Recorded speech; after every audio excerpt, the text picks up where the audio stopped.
오늘도 이렇게 저 앞에 나와서 예배하는 모든 우리 성도들 영원히 잣됨같이 범사가 잘 되고 강건의 복이 임하기를 주의 이름으로 축원합니다. 모든 성도들은 두 가지 질문에 대한 분명한 대답을 가지고 있어야 됩니다. 첫째로, 당신이 오늘 밤에 이 세상을 떠난다면 천국에 들어갈 확신이 있습니까? 라는 질문입니다. 여기에 대해서 여러분은 분명한 대답을 가지고 있어야 됩니다. 또 한 가지 질문은, 여러분이 천국에 들어갔을 때에 주님께서 내가 무엇 때문에 너를 이곳에 들어오게 했는 줄 아느냐라고 묻는다면 거기에 대한 분명한 대답도 해야 되겠습니다. 그런데 오늘 성경에 등장한 니고데모라고 하는 사람, 이 사람은 그 질문에 대한 대답을 미처 준비하지 못한 사람이에요. 예수님께서 공생애를 시작하면서 첫 번째 유월절을 맞아 예루살렘에 올라가셨죠. 거기 올라가셔서 성전에 들어갔더니 장사하는 사람들이 거기서 호객행위를 하고, 그리고 양, 소, 비둘기 같은 것을 팔고 있었습니다. 그러다 보니 그 짐승들이 빽빽 우는 소리하며 오줌똥 싸놓고 말이죠, 또 성전세를 바치기 위해서 동전을 바꾼 사람들이 떠들어대는 소리하며 너무 그냥 아수라장이었어요. 그래서 너희들은 만민이 기도하는 내 아버지 집을 강도의 소굴로 만든다고 하면서 예수님께서 상을 뒤집어 부시고, 그리고 노끈으로 채찍을 만들어서 짐승들을 내쫓기도 했습니다. 그렇게 하신 것은 굉장한 위험스러운 일이거든요. 왜냐하면 그 장사를 한 사람들의 배후에는 엄청난 이권을 얻는 권력자 대제사장이 있었거든요. 그런데 그 일을 못하게 할 때 그냥 놔두겠냐는 말이죠. 그것 때문에 사실 예수님은 이스라엘의 최대 권력자들한테 미움을 받게 된 거예요. 예수님이 십자가에 못 박히신 이유 중에 하나가 그 일을 하신 거거든요. 그러나 예수님은 성전을 청결케 하신 이후에 바로 몸을 피하시거나 혹은 고향으로 내려가신 게 아니고 예루살렘에서 놀라운 표적을 행하셨다고 말씀했습니다. 어떤 표적을 행했죠? 귀신들을 내어 쫓고, 그리고 수많은 병자들을 고치는 일을 하셨죠. 어느 날 밤에 예수님께서 하루 일과를 마치고 숙소에 들어가 계셨는데 어떤 한 사람이 노크를 하는 소리가 있었습니다. 문을 열어보니 그 사람은 바로 니고데모라고 하는 사람이었어요. 니고데모는 어떤 사람이었을까요? 그 사람은 바리새인이었습니다.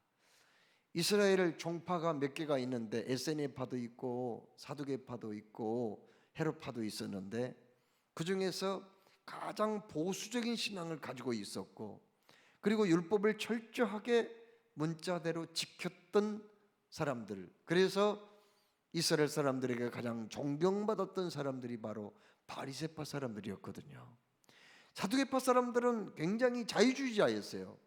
그들은 부활도 믿지 않았고 천사의 존재도 믿지 않았거든요. 그러나 바리새파 사람들은 그것들을 다 믿었습니다. 그래서 이스라엘 사람들 가운데서 가장 존경받았던 사람들이 바로 바리새파 사람들이었거든요. 그런데 여기 니고데모는 바리새파에 속한 사람이었다. 그리고 또 그는 관원이라고 말씀했어요. 관원은 뭘까요? 그 당시에 이스라엘의 최고 의결기관이 바로 산헤드린 공의회였거든요. 이 사람들은 법을 만들기도 하고 재판도 하는 사람들이었습니다. 이스라엘의 정치, 경제, 사회, 종교 여러 부분에 막대한 영향을 미쳤던 그런 인물들이었습니다. 이 사람들은 대제사장이 의장이고요, 또 70명의 회원들이 있어서 71명이 이스라엘의 중차대한 문제를 결정을 했고, 사실 산헤드린 공의의 결정에 의해서 예수님도 십자가에 못 박히셨거든요. 이만큼 힘이 있는 조직의 구성원으로 있었던 사람이었습니다. 1절 말씀에도 그는 이스라엘의 지도자라고 말씀했거든요. 그리고 10절에 예수님이 뭐라고 말씀했어요? 너는 이스라엘의 선생이라고 그렇게 말씀했죠. 그는 많은 지식을 가지고 있었습니다. 율법에 능통한 사람이었어요. 납비였다니까요. 그래서 그는 많은 사람들에게 하나님의 율법을 가르치고 지도했던 이스라엘의 최상위 그룹에 속한 인물이었다고 하는 사실을 오늘 성경에 말씀하고 있습니다. 그런데 이 사람이 예수님을 찾아올 때 한낮에 밝을 때 찾아오면 얼마나 좋아요. 그런데 낮에 온 게 아닙니다. 밤에 찾아왔어요. 왜 하필이면 밤에 찾아왔을까요? 아니 예수님도 하루 종일 일하시고 육신을 가진 예수님도 좀 쉬셔야 되잖아요. 그런데 왜 한밤중에 찾아왔냐고요. 그것도 약속한 것도 아니잖아요. 그냥 찾아왔단 말이에요. 왜 밤에 방문을 했을까? 거기에는 이유가 있죠. 그 당시에 예수님을 따랐던 사람들은요, 돈 많은 사람들, 무슨 지식인들, 권력자들이 아니었습니다. 죄 많은 사람들, 그리고 그 당시에 사회에서 소외를 당했던 세리들, 장녀, 이런 사람들이 찾아왔거든요. 이 사람들에게 복음을 전했습니다. 그래서 예수님은 심지어 그 사람들, 지도층 사람들한테 죄인들의 친구라는 비난도 받게 되었거든요. 그런데 이런 예수님을 다 사람들이 보는 가운데서 찾아오면은 이 사람이 오히려 비난을 받을 수가 있어요. 아니 왜 형편없는 죄 많은 사람들의 친구인 예수를 찾아가는가? 왜 그 사람하고 가까이 지내는가? 이렇게 비난을 받을 수가 있거든요. 그래서 밤에 찾아온 거예요. 밤에 예수님을 찾아간 이유 중에 또 하나의 이유가 있는데 그것은 뭡니까? 그렇지만 그는 갈급한 마음이 있었어요. 그는 참으로 율법의 선생이었어요. 그리고 지식이 많은 사람이었습니다. 이스라엘의 지도자였어요. 그렇지만은 내가 오늘 이 세상을 떠난다면 과연 천국에 갈 수 있는가 말이야. 내가 구원을 받았는가 하는 문제로 깊은 고민을 하고 있었어요. 영적인 갈증을 느끼고 있었기 때문에 예수님을 찾아간 거죠. 그가 예수님을 만나자마자 예수님을 칭찬을 합니다. 우리는 당신이 하나님께로부터 온 분이라는 걸 알고 있습니다. 그렇지 않고서야 당신이 행한 그 표적을 나타낼 수가 없습니다. 예수님이 예루살렘에서 수많은 병자들을 고치고 귀신 들린 사람들을 쫓아내고 이런 일을 했거든요. 엄청난 기적을 많이 행한 것을 보았어요. 그래서 그는 마음속에 느낀 거예요. 당신이 하나님께로부터 보냄을 받은 사람이 아니라면 이런 일을 어떻게 하겠습니까? 라고 얘기를 한 거예요. 예수님한테 뭐라고 그랬어요? 랍비라고 얘기를 했습니다. 그런데 우리가 알아야 할 것은 그가 예수님을 좋게 보았습니다. 칭찬했어요. 그렇지만 그가 예수님을 하나님의 아들로 믿지는 않은 거예요. 그리스도로 메시아로 믿지는 않았습니다. 그냥 하나님이 보내신 분이라고 생각한 거예요. 납비, 그냥 선생 정도로 생각한 거지 예수님을 성자 하나님으로 참으로 우리를 구원하실 만왕의 왕이시며 만주의 주라고 생각하지는 않았다고 하는 사실이에요. 예수 믿을 때 어떤 사람들은 그냥 예수님을 세계 4대 성인 중에 한 분으로 생각하는 분이 있어요. 거기서 그친다면 그 사람은 예수님과 아무런 상관이 없는 사람이에요. 어떤 사람은 예수님을 참으로 인격자라고 생각합니다. 어떤 분은 예수님을 참으로 시대의 영웅이라고 얘기하는 사람이 있어요. 어떤 사람은 예수님이야말로 참으로 인류 역사에 가장 큰 영향을 미쳤던, 그러니까 AD와 BC를 나눠놓은 그러한 인물이라고 생각하는 분들이 있습니다.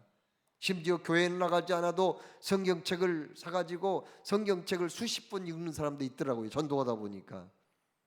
아무리 그가 성경책을 수백 번을 읽었다고 해도 그냥 예수님을 훌륭한 분으로, 인격자로, 성인 정도로 생각한다면, 니고데모처럼 그런 예수님에 대해서 생각한다면 그것은 예수님과 아무런 상관이 없는 사람임을 알게 됩니다. 예수님은 니고데모가 그렇게 예수님을 칭찬을 하자 곧바로 거기에 대해서 인사말을 한다든지 혹은 니고데모를 훌륭하다고 그냥 치켜 세운 것이 아니라 뭐라고 말씀했어요? 예수님은 곧바로 오늘 말씀에 뭐라고 말씀합니까? 진실로 진실로 내게 이르노니 사람이 거듭나지 아니하면 하나님의 나라를 볼 수 없느니라, 이렇게 말씀하신 거예요. 그냥 서론을 생략했어요. 인사말 생략했습니다. 그에게 기분 좋게 하는 말들 다 생략해버린 거예요. 지금 그럴 여유가 없어요. 왜요? 니고데모가 뭐 때문에 예수님을 찾아온지 이미 예수님은 다 알고 계셨거든요. 그래서 이것저것 다 생략해버리고 뭐라고 말씀했냐고요? 진실로 진실로 내게 이르노니. 예수님이 심각한 얘기, 중요한 말씀하실 때는 진실로라는 말을 넣거든요. 굉장히 강조하고 싶을 때는 진실로라는 말을 2번을 사용하세요. 오늘 이 말씀도 예수님이 굉장히 심각한 말씀임을 알게 됩니다. 진실로 진실로 내게 이르노니 사람이 거듭나지 아니하면 하나님의 나라를 볼 수 없느니라, 이렇게 말씀했거든요. 자 보세요. 니고데모에게 이 말씀을 하셨다는 것은 뭘 의미합니까? 니고데모, 너는 유대의 스승 아니냐? 너는 율법학자 아니냐?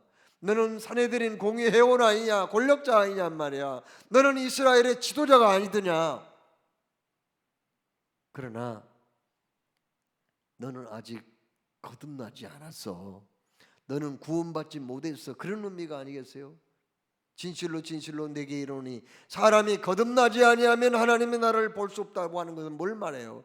네가 그동안에서부터 성경 말씀을 많이 읽고 연구하고 외우고 묵상하고 또 그것을 가르치는 학자가 되었지만은 그러나 너는 구원받지 못했다는 거예요.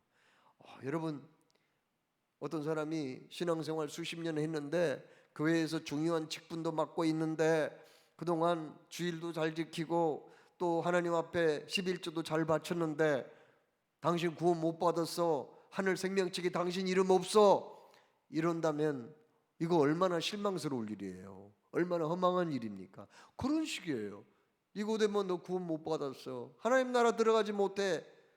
이 말을 듣고 니고데모가 얼마나 충격을 받았는지 몰라요. 얼마나 실망스러운지 몰라요. 사실 갈급함 때문에 예수님을 찾아오긴 했지만 예수님이 직접 말이죠, 너 구원 못 받았다고 하니 이게 심각한 문제가 아니십니까? 이때 니고데모가 뭐라고 그럽니까? 4절에 사람이 늙으면 어떻게 날 수가 있겠사옵니까? 2번째 모태에 들어갔다가 날 수 있사옵니까? 이렇게 질문을 합니다. 사실 거듭남에 대해서 이스라엘 사람들이 모르는 거 아니에요. 이방인들, 그러니까 이스라엘 백성들이 아니 이방인들이 이제 하나님을 믿겠다고 오면은요, 그때에 세례를 먼저 베풀고 거듭남의 예식을 갖습니다. 그리고는 거듭났다고 하는 뜻으로 그에게 우유를 먹인다고 합니다. 그래서 거듭남의 의미가 무엇인지 예수님만 아는 게 아니라 사실 니고데모도 알고 있었거든요. 그럼에도 불구하고 너는 거듭나지 않았다, 거듭나지 아니하면은 하나님의 나라를 볼 수 없다고 얘기를 하니까 보통 사람 같으면은, 교만한 사람 같으면 벌떡 자리에 일어나서 박차고 나갔을 수도 있어요. 예수님에게 입에 담을 수 없는 그냥 욕이라도 퍼부을 수 있는 가능성이 있는 그런 위치에 있는 사람 아닙니까? 그럼에도 불구하고 이 사람이요, 진리의 말씀을 예수님과 좀 더 나누고 싶었어요. 더 깊이에 들어가고 싶은 그런 마음이 있었기 때문에 거듭남에 대한 얘기를 알면서 예수님이 의도하는 바를 사실 모르는 건 아니에요. 전혀 모르는 건 아니에요. 어느 정도는 알고 있었어요. 그렇지만은 거듭남에 대해서 얘기하니까 아니 내가 어머니의 모태속에 다시 들어갔다 나오라는 말이에요? 이렇게 얘기를 한 거거든요. 그때 5절에 예수님이 뭐라고 말씀합니까? 진실로 진실로 내게 이르노니 사람이 물과 성령으로 나지 아니하면 하나님의 나라에 들어갈 수 없느니라. 이렇게 말씀해요. 물과 성령으로 거듭나야 된다. 여러분, 물과 성령으로 거듭난다는 말은 무슨 뜻인가요? 성령으로 거듭난다는 말은 우리가 많이 들어서 알고 있는데, 물로 거듭난다는 말은 또 무슨 말이지요? 사실 물로 거듭난다는 말은요, 여기 요한복음 3장 5절 딱 이 말씀 한 구절밖에 없어요. 물로 거듭난다, 이게 뭐이죠? 아무튼 거듭나야 된다는데 물과 성령으로 거듭나야 된다. 무슨 뜻인가요? 물이라는 게 이건 뭐예요? 신학자들에 따라서 물을 해석할 때 여러 가지로 해석을 합니다. 그런데요, 에베소서 5장 26절에 이런 말씀이 있어요. 물로 씻어 말씀으로 깨끗하게 하사 거룩하게 하시고라는 말씀이 있어요. 그리고 베드로전서 1장 23절에 너희가 거듭난 것이 썩어질 씨로 된 것이 아니요 썩지 아니할 씨로 된 것이니 하나님의 살아있고 항상 있는 말씀으로 되었느니라. 그러니까 거기에서 물을 뭐라고 얘기하는가? 하나님의 말씀이라는 거예요. 하나님의 말씀 우리가 듣잖아요. 이때 성령께서 강하게 역사하실 때에 그 영혼이 깜짝 놀라 살아나게 되고 거듭나게 된다 하는 말씀이 아니겠습니까? 그렇습니다. 물과 성령으로 거듭나지 아니하면 하나님의 나라에 들어갈 수 없느니라. 이렇게 말씀을 했습니다. 자, 여러분, 그러면 물로 거듭난다는 말, 물과 성령으로 거듭난다는 말을 의미를 좀 우리가 알 필요가 있어요. 거듭난다는 말은 무슨 말이에요? 한 문자로는 중생이라는 말이죠. 두 번 태어난다는 거 아니에요. 그러면 왜 우리가 두 번 태어나야지요? 한 번 태어났을 때 모태에서 태어난 걸 말하는데 그때 우리는 죽은 목숨이었어요. 죽은 영혼이었다고요. 에베소서 2장 1절 말씀에 우리가 죄와 허물로 죽어버렸다 그렇게 말씀했어요. 죽었다는 말은 무슨 뜻인가? 죽었다는 말은요, 숨을 안 쉰다는 의미보다도, 시체라는 의미보다도 죽었다는 말씀은 거기에서 하나님하고 단절이 되었다고 말해요. 나뭇가지를 잘라버렸어요. 당장에 그게 말라 죽은 건 아니에요. 그러나 그건 죽은 목숨 아닙니까? 나뭇가지가 잘려졌는데, 그렇잖아요. 얼마 있다가 그건 마를 수밖에 없는 거고 아궁에 들어갈 수도 있잖아요. 여러분, 우리는 하나님과의 관계가 단절된 상태, 하나님하고 아무런 상관이 없는 상태로 살았다는 거예요. 그래서 영적으로 죽은 상태였기 때문에 거듭나야 된다, 다시 태어나야 된다는 거예요. 그런데 여기에서 거듭난다는 그 헬라어 단어가 의미가 있습니다. 겐네세 아네소는이라는 단어였거든요. 겐네세 아노센, 이 말은 무슨 말입니까? 겐네센이라는 말은 출생한다는 그런 의미가 있고요, 아노센이라는 단어는 무슨 뜻인가? 위로부터라는 그런 말씀이에요. 자, 보세요. 우리가 거듭나는 것은 위로부터 다시 태어난 것을 의미하거든요. 그러니까 우리가 거듭나는 것은 내 어떤 의지나 지식이나 경험이나 자의에 의해서 태어난 게 아니에요. 우리가 조심해야 할 것은요, 당신 거듭나야 돼 이렇게 얘기는 할 수 있지만은 거듭나지 못한 것이 마치 그 사람에게 모든 책임이 있는 것처럼 이렇게 얘기를 하는 것은 잘못된 말이 될 수도 있어요. 성령 받아라 외치는 것도 이게 잘못. 성령은 어떤 물건이나 능력이 아니에요. 인격체예요. 하나님이시라고요. 그렇기 때문에 거듭남의 주체는 뭐예요? 하나님이시다. 그렇습니다. 영접하는 자, 곧 그 이름을 믿는 자들에게는 하나님의 자녀가 되는 권세를 주셨으니 이는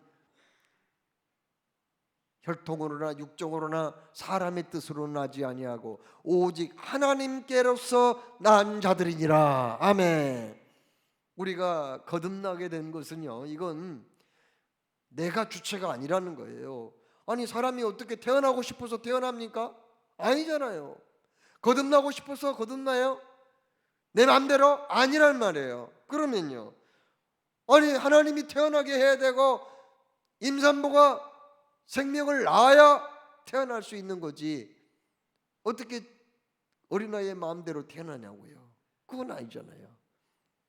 그렇습니다. 우리가 알아야 될 것은 거듭남의 주체는 내가 아니라 하나님이신 줄로 믿습니다. 8절 말씀에 뭐라고 말씀했어요? 8절에 이렇게 말씀합니다. 바람이 임의로 불매 내가 그 소리를 들어도 어디서 와서 어디로 가는지 알지 못하나니 성령으로 난 사람도 다 그러하니라. 여러분, 성령으로 거듭난 사람 중에는요, 바울처럼 그렇게 드라마틱하게 극적으로 거듭남을 체험하는 사람도 있거든요. 그렇지만은 바람이 임의로 불되, 바람은 내가 마음대로 끌어올 수 없어요. 마음대로 바람을 불게 할 수도 없고요, 또 멈추게 할 수도 없는 거예요. 바람은 임의로 부는 거예요. 그냥 제멋대로 부는 거예요, 바람은요. 그런 것처럼 성령께서는 임의로 당신이 그냥 우리에게 찾아오신 거라고 말해요. 성령님이 찾아오시면은, 그리고 내 가운데 머무르시면은 우리는 거듭나게 될 줄로 믿습니다. 자, 보세요. 바람이 언제 어디서 불어서 어디로 가는지 우리가 잘 모르잖아요. 왜요? 바람은 임의로 부니까. 사람이 마음대로 바람을 불게 할 수도 없는 거고 멈추게 할 수도 없잖아요. 임의로 부니까요. 그와 마찬가지로 성령께서도 그렇게 임의로 오신다는 거예요. 그래서 내가 거듭난 시간과 날짜를 알 수도 있지만은 그런 경우는 아주 희귀하고, 대부분 내가 언제 거듭났는지, 언제 성령으로 새로 태어났는지를 모르는 경우가 더 많다는 그런 말이 아닙니까? 그러나 중요한 사실은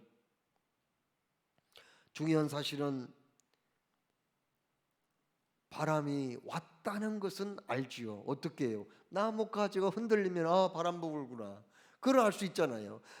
바람이 불면 내 피부로 스쳐가기 때문에 내가 그걸 알잖아요. 그와 마찬가지로 성령으로 거듭나게 되면은 그 사실을 우리가 알게 된다는 겁니다. 그러면은 어떻게 우리가 알게 되죠? 바람이 불어온 것을 내가 느끼는 것처럼, 바람이 불고 있다는 것을 내가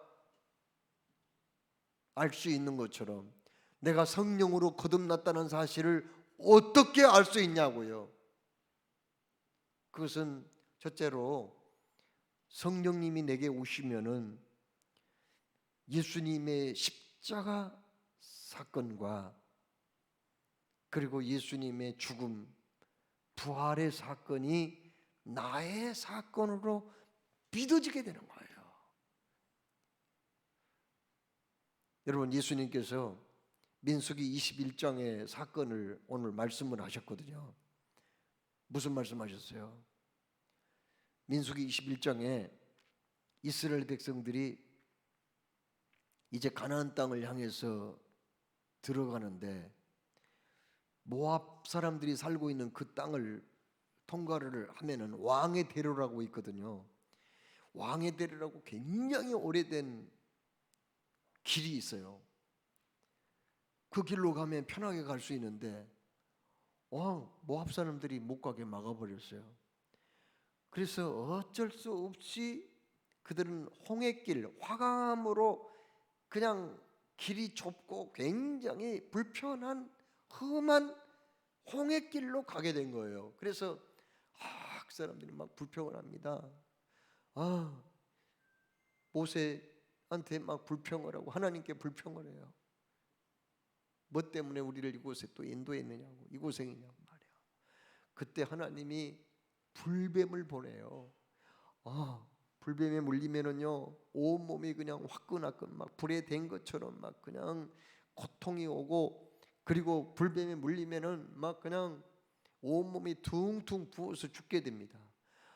뱀에 물려가지고 그냥 여기저기서 막 비명소리가 들리고, 이 뱀이 막 스물스물 막 텐트 안에 들어가서 잠자는 사람 막 물어뜯고 막 그냥 여기저기서 엄청난 막 비명소리가 들리고 죽어가고 있었어요. 이때 그들은 견디다 못해서 모세에게 찾아와 가지고 우리가 하나님께 범죄했소이다, 우리를 살려주십시오, 어떻게 좀 살려주십시오. 이때 모세가 하나님께 기도했죠. 그랬더니 모세가 하나님께 기도한 거 응답받았습니다. 하나님 뭐라고 말씀하세요? 너는 노수로 불뱀하고 똑같은 뱀을 만들어라. 그리고 장대 높이 그걸 매달으라는 거예요. 그리고는 뭐라고 그랬어요? 누구든지 뱀에 물린 사람은 장대 높이 달린 그 구리뱀을 쳐다봐라. 노뱀을 쳐다보면 살리라. 어떻게 보면 그거 허무맹랑한 얘기 아니에요? 아니 지금 뱀에 물렸으면 해독제를 주시든가, 아니면은 뭐 무슨 단막약이라도 갖다 주든가, 아니면은 독이 퍼지지 않도록 어떻게 뭔가 좀 조치를 취해야지. 세상에 노뱀 만들어 가지고 장대 높이 매달아 놓고 그거 쳐다보면서 한다? 이게 말이나 돼요? 그걸 쉽게 믿을 수 있어요? 그렇지만은 모세가 그들에게 하나님 말씀을 전했을 때 그들은 어떻게 했어요? 그걸 그대로 받아들인 거예요. 그래서 장대 높이 매단 노뱀을 쳐다볼 때 그들의 몸에 있는 독은 다 없어지고 살게 되었다 하는 말씀입니다. 예수님은 그 말씀을 하시면서 오늘 여기 14절에 뭐라고 말씀합니까? 모세가 광야에서 뱀을 든 것 같이 인자도 들려야 하리니, 15절, 이는 그를 믿는 자마다 영생을 얻게 하려 하심이니라. 무슨 말씀이에요?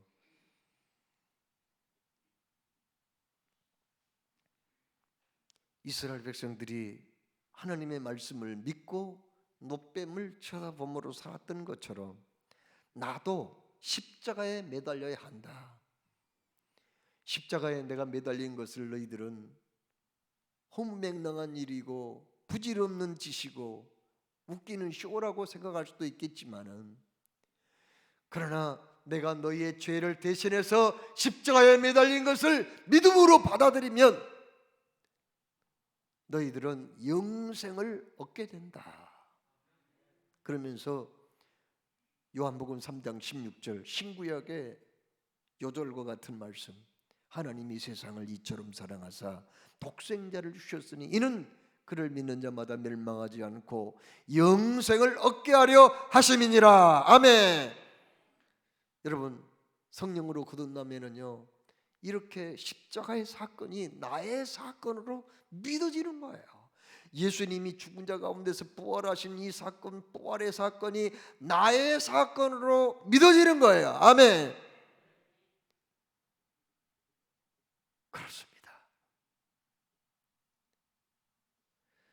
성령님이 내 안에 오셔서 자리를 잡으시고 내가 거듭나게 되면은 죄에 대한 두려운 마음이 생겨요. 내가 주 뜻대로 살지 못하면 내 마음에 근심이 찾아옵니다.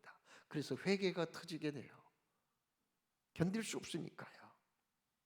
또 내가 성령으로 거듭나면은 주님을 사랑하는 마음이 생겨요. 예수님 더 사랑하고 주의 몸된 교회를 더 사랑하는 마음이 생기는 거고, 또 세상이 줄 수 없는 기쁨도 찾아오고요. 그리고 마음의 평안함과 화목해하는 마음도 주시고요. 오래오래 고난도, 또 누군가가 내 자존심을 짓밟을 때 그래도 인내심을 갖게 만들고, 그리고 남을 불쌍히 여기는 마음, 그리고 선하게 살고 싶은 마음, 신실한 믿음도 갖게 되는 거거든요. 그리고 남에게 부드러운 마음, 친절을 베풀고자 하는 마음도 생기는 거고, 그리고 자동차가 위험한 상황을 맞이했을 때 혹은 내리막길을 내려갈 때 브레이크를 잡는 것처럼 나의 언행을 절제할 줄 아는 그런 능력도 생겨나게 되는 것은 성령께서 어느 날 내게 찾아오셨기 때문인 줄로 믿으시기 바랍니다. 여러분, 성령 받았을 때 갑자기 무슨 사람이 무슨 어떤 일에 감동받아 가지고 착한 사람이 되고 좋은 일 좀 했다고 하는 무슨 그런 부분적인 변화나 땜질을 한 것을 그렇게 말하지는 않아요. 우리가 성령으로 거듭나는 것은요, 완전히 그 사람의 이제 가치관이 바뀌었다는 거예요. 인생관이 바뀌고요, 인생의 목적이 바뀐 거예요. 그리고 최종 목적지 방향이 확실하게 정해진 것을 말하는 거지. 그냥 어느 날 좀 사람이 옛날 나쁜 습관 몇 가지 고쳤다, 인격적으로 조금 순화되었다, 그런 얘기를 하는 건 아니에요. 그렇지만 우리가 성령으로 거듭났다고 해서 하루아침에 성자가 되는 건 아닙니다. 여러분, 거듭난 것은 태어났단 말이거든요. 어린아이가 어떻게 하루아침에 어른이 되겠어요? 점차 자라는 거지요. 이렇게 예수님을 조금씩 닮아가는 것을 성화라고 하거든요. 그리고 우리가 천국에 들어가면은 영화의 단계에 들어가는데 그때는 죄성이 다 없어지는 거예요. 죄 지을 가능성이 없어요. 아무것도 없어요. 그리고 예수님과 함께 우리가 영원토록 영광 중에 거하게 되는 거, 이걸 영화의 단계에 들어갔다고 말씀하고 있습니다. 자, 여러분, 성령으로 거듭나는 것이 무엇인가를 말씀드렸어요. 여러분은 물과 성령으로 거듭났나요? 오늘 이 세상을 떠나신다면 천국에 들어갈 확신이 있으시냐고요? 그리고 천국에 들어갔을 때 우리 주님이 내가 무엇 때문에 너를 이곳에 들어오게 했는지 아느냐고 물은다면 거기에 대한 대답도 준비하셨는가요? 니고데모는 그날 밤 예수님을 만났습니다. 진리의 말씀을 들었어요. 그러면 그것으로 니고데모는 끝났을까요? 사실 성경에 두 번 더 니고데모에 대한 기록이 나옵니다. 어디에 나옵니까? 그는 요한복음 7장 51절에 니고데모에 대한 얘기가 나오거든요. 대제사장과 서기관들이요, 자기 밑에 부리는 사람들 시켜가지고 빨리 예수님 붙잡으라고 그렇게 명령을 해요. 그들이 붙잡지 못하고 그냥 돌아옵니다. 막 호되게 책망을 하죠. 그때에 니고데모가 뭐라고 얘기를 합니까? 우리의 율법은 사람의 말을 듣고 그 행한 것을 알기 전에 심판하느냐? 그 말은 무슨 말이에요? 예수님이 잘못했다면 와서 신문을 하고 뭘 잘못했는가 그걸 알고 나서 심판을 해야지. 아무 잘못도 없는 그분을 왜 붙잡아오라고 그렇게 난리냐? 이렇게 니고데모가 변호를 합니다. 요한복음 19장 말씀에 니고데모에 대한 말씀이 마지막 한 번 더 39절에 나옵니다. 예수님이 십자가에 못 박혀 숨을 거두시고 이제 석양에 쓸쓸한 햇볕만 비치고 있었습니다. 이제 시간이 조금만 지나면 안식일이 됩니다. 안식일이 되면 장사할 수 없어요. 장례식 할 수 없습니다. 그러면 그 시체가 떨어져 여우 같은 들짐승에게 훼손을 당할 수도 있고요, 또 독수리 같은 것들이 와가지고 눈알을 파먹기도 합니다. 누군가가 장사를 해야 되는데 제자들은 다 도망가고 없고요. 그때에 아리마대 요셉과 니고데모가 나섰지요. 특별히 니고데모는 값비싼 왕족이나 귀족들을 장사할 때 쓰는 값비싼 방부제, 값비싼 방부제를 가져옵니다. 심양이라는 방부제를 100리트라쯤 가져와 가지고 예수님 몸에다가 정성껏 바르고 장례식을 거행함으로 니고데모의 행적을 마감합니다. 그는 물과 성령으로 거듭나서 예수님의 제자가 되었다는 말씀입니다. 자, 여러분, 여기 오신 모든 분들은 성령으로 거듭난 분들인 줄로 믿습니다. 만일 거듭나지 못한 분이 있다면 어떻게 될까요? 더 목이 말라야 돼요. 더 사모하는 마음으로 니고데모처럼 한밤중에라도 주님을 찾아오므로 구원받고 영생을 얻으시기를 주의 이름으로 축원합니다. 사랑해 주님, 오늘도 말씀을 주신 걸 감사합니다. 주신 말씀 새기며 참으로 오늘 중요한 질문에 대한 답을 할 수 있는 우리 모두가 되게 하여 주옵소서. 주 예수님의 이름으로 기도드리옵나이다. 아멘. 본문의 말씀, 하나님의 모든 자비하심으로 너희를 구원하노니 너희 몸을 하나님 기뻐하시는 거룩한 산제사로 드리라. 이는 너희들 영적 예배니라.